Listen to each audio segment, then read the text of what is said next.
एक बार एक व्यक्ति अपनी ससुराल जा रहा था, मित्र से मिलने गया। मित्र ने कहा कहाँ आज बड़े तैयार दिखाई दे रहे हो। उसने कहा ससुराल जा रहे हैं, तुम भी चलो। मित्र बोला ये कोई ले जाने का ढंग है, पहले से बताते तो हम भी अपने कपड़े आदि पहनकर तैयार रहते। मित्र बोला कपड़ों में क्या हमारी पहन लेना, देत लेत मन संग न धरी, मित्रता में क्या हमारे पहन लेना, ठीक है। मित्र ने अपने कपड़े दे दिए, उसने पहन लिए, दोनों मिलकर ससुराल गए। अब वहां लोगों ने बड़ा स्वागत सत्कार किया। पड़ोस में बैठने के लिए गए तो एक ने पूछा बहुत दिन बाद आए, आपकी बड़ी प्रतीक्षा हो रही थी, आपके आने से बड़ा अच्छा लगा, लेकिन ये आपके साथ कौन है। अब उन्होंने परिचय देना शुरू, हमारे मित्र हैं, बहुत अच्छे आदमी हैं। बोले कहां जा रहा, हमने कहा ससुराल। हमने कहा तुम भी चलो। बोले कपड़े नहीं, तो कपड़े भी हमारे ही पहने हैं। मित्र बहुत अच्छे। अब मित्र को बड़ा बुरा लगा। एकांत पाकर मित्र ने कहा कि मैं तो जा रहा हूं, तुम्हारे जैसा हमने आदमी नहीं देखा। लोग हमारे बारे में पूछते कि कपड़ों के बारे में, तुम कपड़ों के बारे में काहे को बताते हो। अरे बोला अब क्षमा करो, गलती हो गई, अब नहीं बोलूंगा। अब दूसरी जगह फिर बैठने गए, लोगों ने परिचय पूछा, कहने लगे हमारे बड़े अच्छे मित्र हैं, और हमने कहा ससुराल जा रहे हैं। एक ही कहने से हमारे साथ आ गए, और कहते कहते निकल गया कपड़े। अब कहा कि मित्र फिर डांटेगा कि ये कपड़े, तो लोगों ने कहा कपड़े क्या कपड़े, तो बोले कपड़े ये इनके अपने हैं, ये खुद के कपड़े पहने हैं, खुद के अपने अपने। और लोगों ने सोचा कपड़े तो सब खुद के पहनते हैं इसमें। मित्र ने फिर कहा कि अब मैं नहीं रुकूंगा। तुमने फिर कपड़ों के बारे में, तो कहा हमने तो तुम्हारे ही बताए। तो बताए क्यों, लोग हमारे बारे में पूछते कि कपड़ों के बारे में। बोला अब मैं कहूंगा ही नहीं, बिल्कुल नहीं कहूंगा। मित्र फिर रुक गया। पर तीसरी जगह बैठने गए, लोगों ने परिचय पूछा कि आप तो बड़े अच्छे आइए, आपके साथ हमारे मित्र हैं, बड़े प्रेमी हैं, एक ही कहने से हमारे साथ आए, और इनकी जितने गुण गाए जाएं सब कम है, लेकिन क्षमा करें हम कपड़ों के बारे में कुछ नहीं कहना चाहते। अब फिर कपड़े, अब भीतर भरे कपड़े। हम जो चीज खाएंगे डकार में गंध भी तो उसी की आएगी। तो भीतर जो भरा हो वही बाहर दिखेगा। निराकार हूं मैं न साकार हूं, भक्त की भावना से तदाकार हूं। भक्त मुझे जिस दृष्टि से देखता है वो उसी दृष्टि से मैं दिखाई पड़ता हूं। अपने भाव के अनुसार भगवान का दर्शन होता है। सब भगवान को अलग अलग रूपों में देख रहे हैं, अलग अलग भावना से देख रहे हैं। कोई प्रेम से भर रहे हैं, कोई भय से भर रहे हैं। ये भी दे रहा जाए जस भाव, जिसको जैसी भावना रहे। राम जी से अधिक राम जी के दास की महिमा मैंने एक संत के मुख से सुना था। एक बार एक दंपति पति पत्नी मेले में गए। अब मेला में उनका मेल बिछुड़ गया। ऐसा भीड़ का रेला, पति एक तरफ पत्नी एक तरफ। अब दोनों एक दूसरे को ढूंढे, तो ऐसे मौके का फायदा उठाने वाले लोग चूकते कहां। राम जी का मंदिर था सामने। पुजारी बोला क्या बात है। बोले बहुत ढूंढ रहे हैं, पत्नी यहीं कहीं खो गई। अरे बोले भगवान से प्रार्थना करो, चलो। बड़े संपन्न आदमी थे, पुराने जमाने की बात। एक थाल में लड्डू मंगा कर रख लिए, 500 रुपए रख दिए, और प्रार्थना करने लगे अब तो रघुनाथ कृपा कर दो, घरनी को लगे न बिना घरनी को। अब सामने हनुमान जी का मंदिर था, वो अलग। हनुमान जी के मंदिर के पुजारी ने सोचा कि इतने लड्डू और रुपया सब उधर ही जाएगा, इधर आता तो ठीक रहता।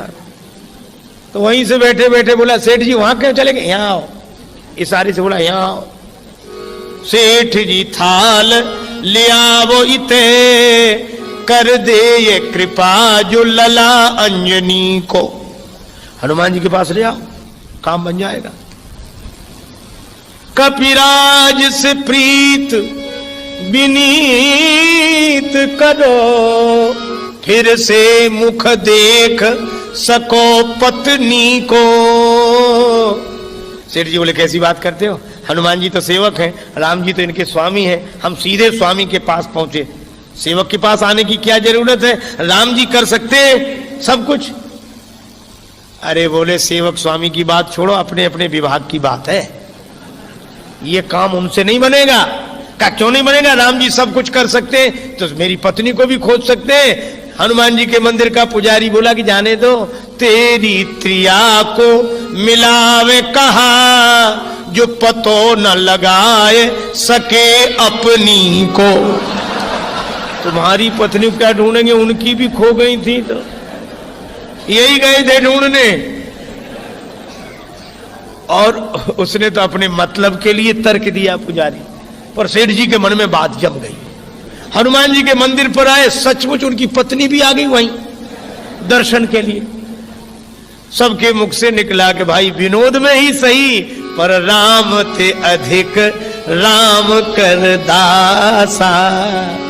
हनुमान जी की आज भी पूंछ है, लेकिन ये पूंछ है क्यों? क्योंकि जास हृदय आगार बसई राम सर चाप धर। अभिमान हृदय में रखने वालों की पूंछ नहीं रहती, भगवान को हृदय में रखने वालों की पूंछ रहती है। ये विचार करो, तुम्हें भगवान ने बनाया कि भगवान को तुमने बनाया?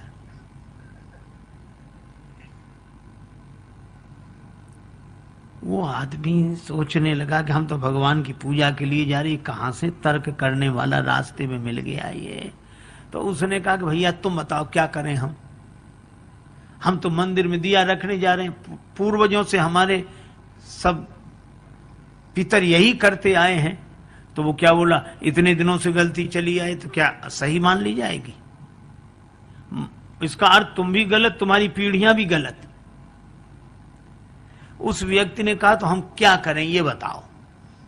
वो बोला विचार करो, ये दिए में ज्योति कहां से आई? अब है विचित्र बात की नहीं, अब दिए में ज्योति कहां से आई? उस व्यक्ति ने सोचा कि अगर हम कह दें कि माचिस की तीली से आई, तो ये पूछेगा कि तीली में कहां से आई। इस कहां का तो अंत ही नहीं है। उस व्यक्ति ने बड़ा अच्छा काम किया। जैसे ही उसने पूछा कि दिए में ज्योति कहां से आई, उसने फूंक मारकर दिया ही बुझा दिया। जैसे ही दिया बुझाया तो उस व्यक्ति ने कहा कि तुमने दिया क्यों बुझा दिया? तो यह व्यक्ति बोला कि अब तुम ही बताओ दिए की ज्योति कहां गई? कहां गई? उसने कहा इसका क्या अर्थ? तो इस व्यक्ति ने कहा कि जहां गई वहीं से आई थी। आई थी हम नहीं बता सकते, गई थी तुम नहीं बता सकते, काहे को बेकार विवाद में पड़ते हैं।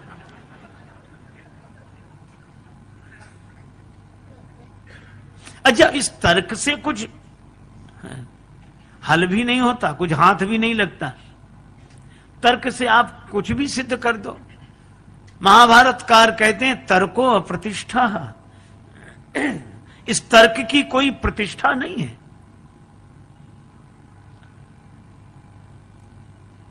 देखो, एक व्यक्ति पढ़कर आया, उसने बहुत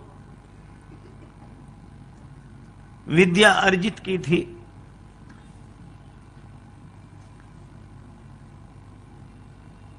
मां ने कहा कि बेटा तू अभी अभी लौटा है, स्वल्पाहार कर ले, 2 लड्डू खा ले। बेटा बोला पहले मेरी विद्या का चमत्कार देखो जो मैंने पढ़ा है। मां बोली क्या चमत्कार? बेटा बोला असंभव को संभव सिद्ध कर दूं। मां बोली कैसे करेगा? जो है नहीं उसको कैसे सिद्ध करेगा? पिता भी पास आकर बैठ गया कि देखें इसकी विद्या। बेटा बोला कि लड्डू कितने रखे हैं? मां बोली 2। बेटा बोला 3। कहा कैसे? बोले अभी सिद्ध कर देता हूं। कहा गिनो। मां ने गिनना शुरू किया, 1 लड्डू में 1, दूसरे लड्डू पर उंगली रखी 2। बेटा बोला 2 और 1 3। अब मां इधर से भी गिने 1, बेटा कहे ठीक 2, बेटा तुरंत कहे 2 और 1 3। गणित का सिद्धांत। जहां 2 और 1 वहां 3 तो होते ही हैं। अब माँ ने कहा कि बेटा मैं सिद्ध भले ही ना कर पाऊं पर लड्डू तो 2 हैं। बेटा बोला सिद्ध करो तो मानो, लड्डू तो 3 हैं। उसका पिता बैठा था पास में, और पिता भी तो उसी का पिता था। उसने कहा कि बेटा तुम्हारी मां बिना पढ़ी लिखी है, समझती नहीं है, पर मुझे साफ साफ दिखाई देने लड्डू 3 है। तुमने जो सिद्ध किया बिल्कुल सही, लड्डू 3 है। अब एक काम करना। कहा क्या? कि 1 लड्डू मैं खा लूंगा, दूसरा लड्डू तुम्हारी मां खा लेगी, और तीसरा तुम खा लेना।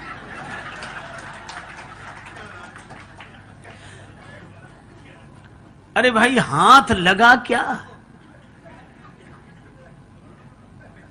इश्क वाले कर गए तय मंजिलें, इश्क वाले कर गए तय मंजिलें, आकिलों के रास्ते दुश्वार थे।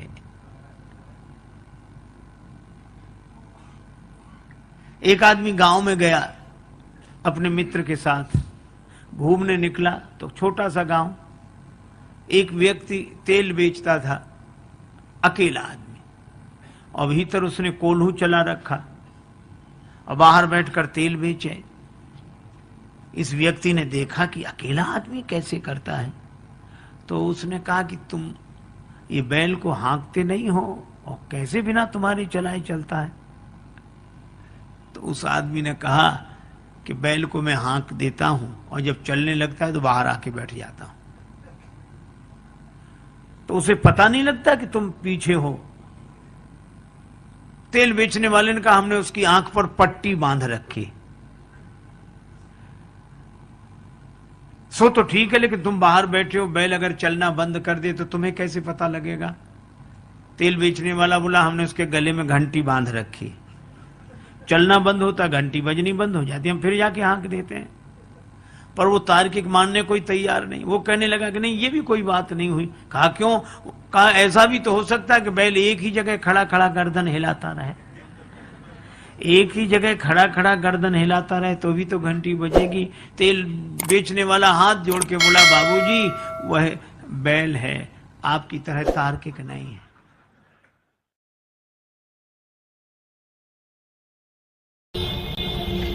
एक बार 2 बड़े संपन्न श्रीमंत सेठ बैठे थे, आपस में चर्चा हुई। एक बोला हमारा नौकर बड़ा मूर्ख है, दूसरा बोला हमारे नौकर से ज्यादा मूर्ख नहीं हो सकता। तो पहले वाला बोला नमूना देखोगे? हाँ। उसने अरे इधर आओ, बुलाया, 10 रुपए दिए, जाओ बाजार से टेलीविजन ले आओ 10 रुपए में। और वो 10 रुपए लेके चला गया टेलीविजन लेने। उसने अपने मित्र का देखा, इसका ये 10 रुपए में टेलीविजन लेने जा रहा। दूसरा बोला कि अब हमें अपने नौकर का नमूना दिखाने का अवसर दो। हाँ। उसने अपने नौकर को बोला इधर आओ। हाँ कहिए साहब। तुम ऐसा करो, ऑफिस तो तुमने देखा है? हाँ देखा है। ऑफिस में चले जाओ। हाँ तो वहां जाकर ये देखो कि हम वहां हैं कि नहीं। और दूसरा भी चला गया। मालिक दोनों हंस रहे थे कि कैसे मूर्ख है, लेकिन ये मूर्ख की पहचान जो अपने को मूर्ख समझे, जिससे अपनी मूर्खता ही समझ में ना आए, वो दोनों मिल गए वहां। नौकर मिले तो कहने लगे हमारा मालिक बड़ा मूर्ख है। क्यों? कह रहा था 10 रुपए में टेलीविजन ले आओ। टेलीविजन तो हम 4 ले जाते, पर उसे ये तो सोचना चाहिए था आज इतवार है, बाजार बंद है। बोलो। और दूसरा क्या कहता है कि हमारा मालिक और ना समझ हमसे कहता तो ऑफिस में जाके देखो कि हम वहां हैं कि नहीं, हमको भेजने की क्या जरूरत थी, फोन नहीं कर सकता था।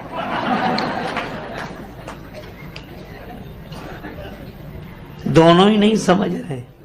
एक गुरुजी ने एक चेला बनाया, तो चेला बनते ही वो बोला कि गुरुजी अब आप गुरु हम चेला, हमें कुछ सुनाओ। पहले शिष्य लोग कहते महाराज कुछ समझा दो, अब समझ सुनाओ। तो गुरुजी ने कहा कि बेटा राम राम किया करो। अरे कहिए साधारण सब लोग लेते, इसमें क्या है। गुरुजी भी समझ गए कि चेला नहीं गुरु ही मिला है। तो गुरुजी ने कहा बेटा रामायण रामचरितमानस, रामायण और सब। बोले ये भी साधारण चीज, सब लोग गाते हैं, रामायण में क्या है?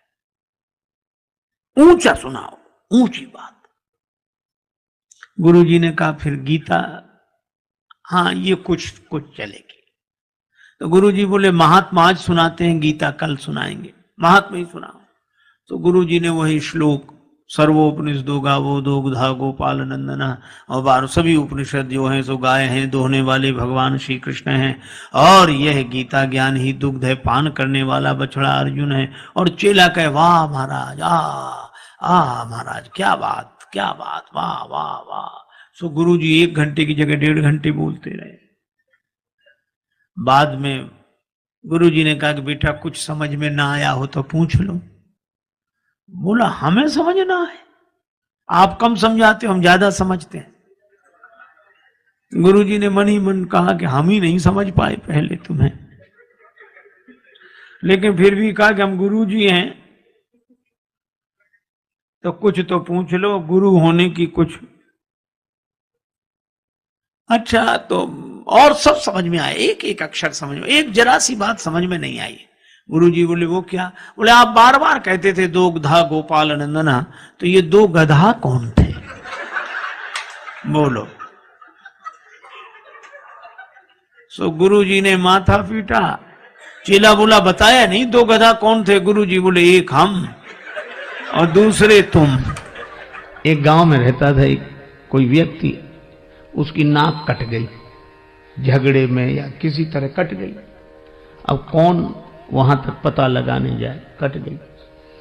अब बेचारा परेशान, एक तो नाक कट गई, गांव में जहां से भी निकले सभी लोग कहते नकटे भैया आ रहे, कोई कहता नकटे ताऊ, कोई नकटे चाचा, कोई राम राम भी करता तो कहता नकटे चाचा राम राम।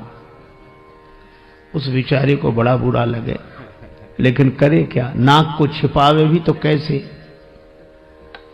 कान कटे तो कुछ टोपी लगा ले, कपड़ा बांध ले, आंख ना हो तो चश्मा लगा ले, नाक का क्या करे?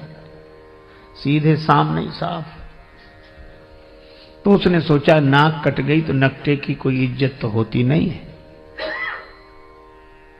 तो उस नकटे ने इज्जत पाने के लिए एक युक्ति सोची, क्या? साधु बन जाओ।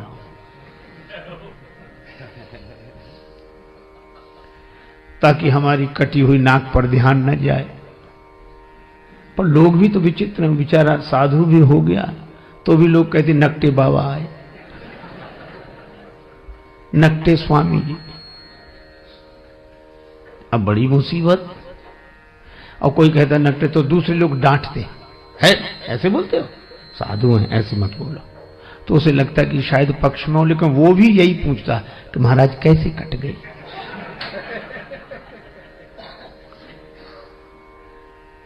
अब उसको लगा कि इस क्या करें, तो एक कुटिल योजना उसने मन में बनाई। एक आदमी ने एकांत में आकर पूछा कि नाक कैसे कट गई? बोला ये बहुत बड़े रहस्य की बात है, कटी नहीं है, हमने खुद काटी है। सो क्यों? एक दिन भगवान ने कहा स्वप्न में, तू मुझे चाहता है, मेरा भक्त है, तो मेरे लिए क्या कर सकता है तो मैं तुझे प्राप्त हो जाऊं। मैंने स्वप्न में कहा आप जो कहें, सिर काट कर रख दूं। भगवान ने कहा सिर नहीं, केवल नाक काट ले, मैं दर्शन दूंगा और सदा तुम्हारे सामने रहूंगा। तो जब से नाक कटी काट दी मैंने, भगवान प्रकट हो गए और देखो ये दिख रहे हैं सामने, दर्शन हो रहा। हा जय हो प्रभु, ये भगवान दिख रहे हैं, हमेशा रहते हैं, हमको खूब दिखते हैं। और भगवान ने एक बात और कही थी कि तुम जिसकी काट दोगे उसे भी दिखेंगे।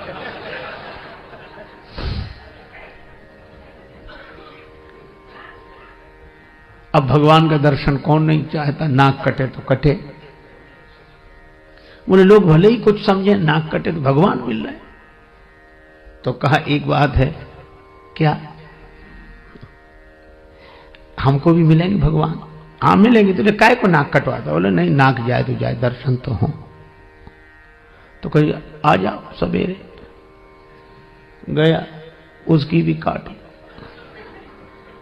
अब कहीं भगवान ऐसे मिलते हैं? उसकी नाक कटी, उसने कहा कि हमें तो नहीं दिख रहे कहीं। बोला हमें भी नहीं दिखते। कहा फिर ये हमारी काय काट दी? कहा कि हम अकेले परेशान थे, सब दो हो गए। अब उस बेचारे को मिला कुछ नहीं था उस नकटे के पास, और नकटों के पास किसी को कुछ मिलता भी नहीं है, लेकिन चूंकि अपनी नाक कट गई तो मजबूरी थी। अब वही हल्ला मचाने लगा, हाँ भगवान दिख रहे हैं, ये दिख रहे हैं, प्रत्यक्ष दिख रहे हैं, सामने दिख रहे हैं। अब पहले तो एक कहता था, हाँ, अब दो कहने लगे। बोलो, प्रचार इतना हावी हो जाता है कि प्रचार इतना प्रभावपूर्ण ढंग से जीवन में अपना प्रभाव डालता है कि प्रचार के चक्कर में आदमी विचार करना ही भूल जाता है। विचार बेचारा जैसी कौंधता है वैसी प्रचार। कोई कहता है अरे क्या बात करते हो, अगर कुछ नहीं होता तो इतना होता। तो आदमी फिर चुप रह जाए। अब दो कहने लगे, ये दिख रहे हैं भगवान, ये दिख रहे हैं। दो में से किसी को नहीं दिख रहे थे, पर चूंकि नाक कटी थी तो मजबूरी में कहना कि दिख रहे हैं। तो तीसरे ने भी कटवा लिया, अब 3 हो गए। अरे 3 क्या, उन्होंने 300 कर दिए, धीरे धीरे 3000 हो गए, इतने नाक कटी। अब जब भीड़ हो गई तो आदमी को विश्वास करना मजबूरी थी कि मिले होंगे भगवान, इतने लोग नाक कटाते। नकटों का समूह चल पड़ा, भीड़ की भीड़ नकटों की। किसी को कुछ नहीं मिला, सब हल्ला मचा रहे, झूम रहे, ना ये मिल गए, ये मिल गए। वो तो एक साहसी आदमी आया, उसने कहा हमारी कटी सुकटी औरों की तो बचा लें। तब उसने हिम्मत करके कहा कि यहां कुछ नहीं है, यही है। भीड़ के साथ एक ही शब्द है, भाड़। भीड़ भाड़, भीड़ अक्सर आदमी को भाड़ में ही ले जाती है।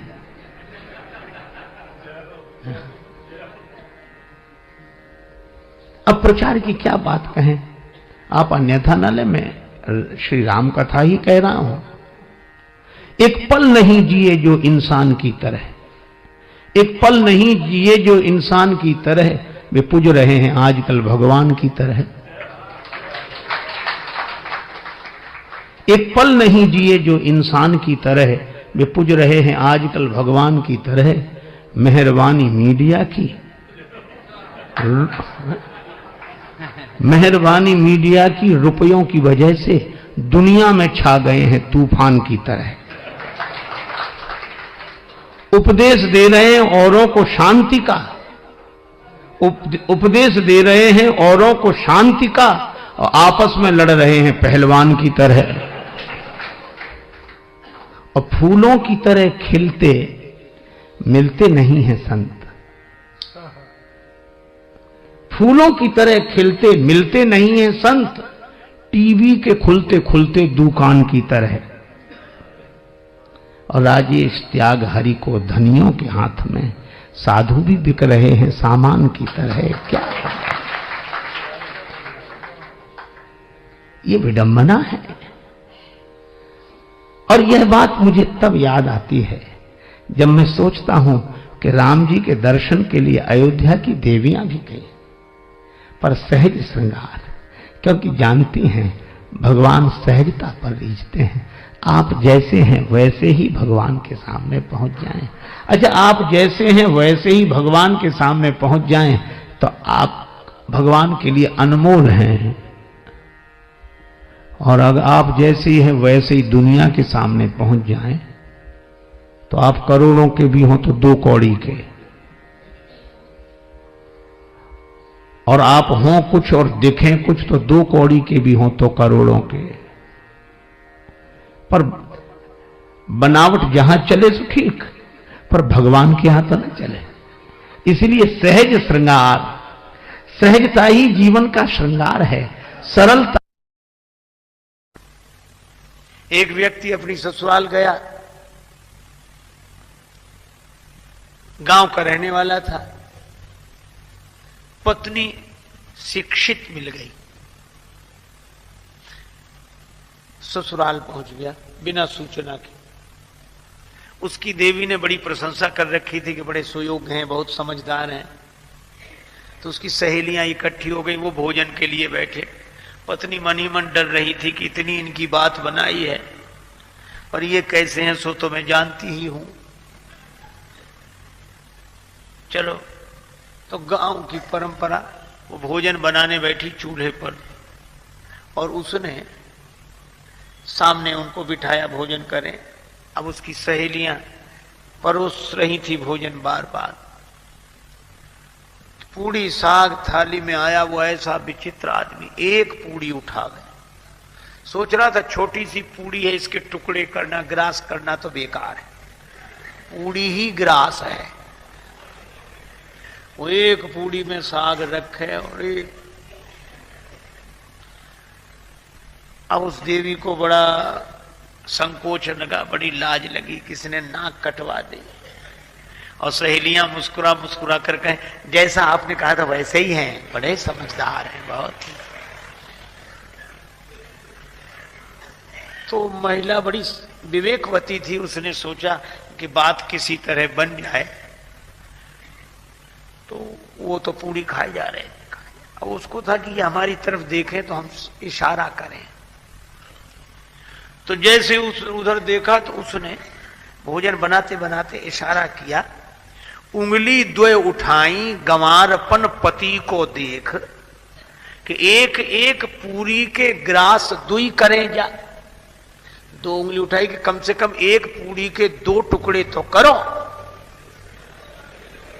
इतनी छोटी भी नहीं है कि तुम दो टुकड़े ही ना करो। पति ने समझा कि हमारी पत्नी पूरी सहानुभूति के साथ कह रही कि थके हुए हो, इतनी दूर से चलकर आए, एक पूड़ी में क्या होता है, दो दो। अब तो एक पूड़ी उठावे, उस पर साग रखे, दूसरी पूड़ी उसके ऊपर रखा। द्वे द्वे को चावे लाग्यो मूढ़ जब एक साथ। तो पत्नी ने अपना माथा पीट लिया। समझाने वाले तभी माथा पीटते हैं कि समझने वाला उल्टा ही समझे। तो माथ ठोक त्रिया कहे लाज सो डरे जा। माथा पीटा कि लाज तो रख, कुछ तो समझ। पति ने समझा, ओ बड़ी भूल हो रही थी। पत्नी कह रही है कि ये पूड़ियां साधारण नहीं है, पूजा की पूड़ियां हैं, इन्हें पहले प्रणाम करो, माथे से लगाओ, फिर खाओ। पतिदेव समझे कि पावे के प्रथम इन पूजनीय पूरन को शीश पे धरे जा। अब तो वो दो पूड़ी और साग फिर माथे से लगाओ, फिर खाए। तो पत्नी ने अवसर देखा तो पति को समझाने के लिए चूल्हे से बोली, एक लकड़ी लगाई, अग्नि प्रज्वलित की और बोल उठी रोष भरी चूल्हे से चतुर नारी। और चतुर नारी ने यही कहा कि अरे चूल्हे, जैसो जरे आयो प्रथम तैसो ही जरे जा। इससे तो तू पहले ही अच्छा था, जैसा जल रहा था वैसे ही जलता रहे। समझाने से तो और उल्टा हो गया। कई बार लोग उल्टा ही समझते हैं। एक सज्जन एक महात्मा के पास गए, बोले महाराज ऐसा लगता है कि आपके भगवान में कुछ अकल कम है। महात्मा बोले अहो भाग्य जो तुम्हारा दर्शन हुआ। कम सही है तो, कम सही है तो, हम तो मानते थे है ही नहीं। वो आदमी बोला आप संत होकर कैसी बात करते हो कि भगवान में अकल है ही नहीं। महात्मा हंसकर बोले कि उनमें थोड़ी बहुत भी अकल होती तो तुम जैसे कम अकल पैदा ही काहे को करता है जो आशिक कम अकल कहने पर। लेकिन भगवान भी इन अभिमानियों का ऐसा इलाज करते हैं।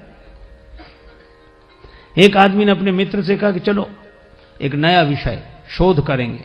अच्छा क्या इस दुनिया को बनाने में भगवान ने कितनी गलतियां की हैं?